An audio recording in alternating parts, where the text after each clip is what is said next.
நாம தோற்று போனோம்னு நினைக்கிறாங்க, தோற்று போறோம்னு நினைக்கிறான். கற்றுக்கொண்டிருக்கிறோம்.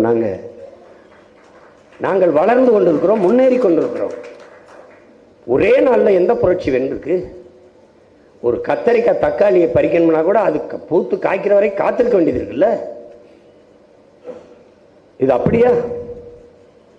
எங்களுக்கு என்ன இருந்தது? நமக்கு என்ன இருக்குது? ஒரு ஊடகம் நமக்கு பேசுமா?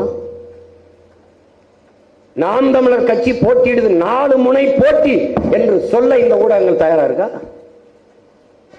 இதுவரைக்கும் நம்ம மற்றவர்கள் தானே இருக்கோம். அதர்ஸ்.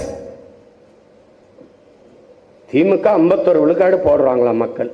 ஏன் போடுறாங்கன்னு சொல்லியிருக்காங்க. திமுகவுக்கு இதனால் நாங்க போடுறோம் அந்த கருத்து இருக்கா? இல்லை. 17 விழுக்காடு அதிமுகவுக்கு போடுறாங்க, அது 4 இடம் வெல்லுது. 13 விழுக்காடு பிஜேபிக்கு போடுறாங்க, அது 5 இடம் வெல்லுது.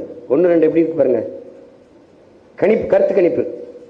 19 விழுக்காடு மற்றவைக்கு போடுறாங்க. மற்றவை யார் இருக்கா? மற்றவை எந்த கட்சி? அதை சொல்ல முடியாது, நாக்கு சுலிக்கிறோம். அப்ப என்ன தெரியுது? நாம் தமிழர் கட்சிக்கு 19 விழுக்காடு ஓட்டு போடுவதா மக்கள் சொல்றாங்க அப்படின்னு சொல்றதுக்கு ஒரு நடுக்கம், ஒரு பயம், ஒரு தயக்கம் இருக்குல்ல. அது கடைசி வரை உனக்கு இருக்கு. உன் பேரை உச்சரிக்க பயப்படணும்டா அவன் எதிரின்றான்ல. உன் பேரை கேட்டால் அவன் ஈரக்கூட நடுங்கணும்டாங்கிறான். நடுங்குது இல்ல, நடுங்குறீல. நீ என்னைய ஓட்டுமே செய்ய முடியல.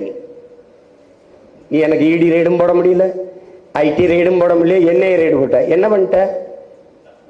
என்ன பண்ணிட்ட நீ?